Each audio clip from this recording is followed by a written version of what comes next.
Turundustelevisiooni püstolreporter Peinar jätkab. Innovaatilise e-riigina oleme ennast tõestanud maailmale juba aastaid. Mobiilse interneti, nutitelefonide ja tahvelarvutite revolutsioon nõuab aga uusi nutikaid lahendusi. Ka SEB tõi 2011. aastal turule palju kiidetud mobiilipanga rakenduse. Kuid kas tavatarbijad üldse teavad, millega tegu?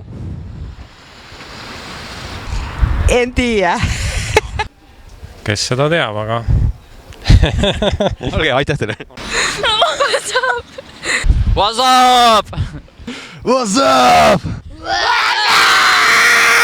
What's up? What's up? Aga minul on, kasutan ja toimib. Money for nothing.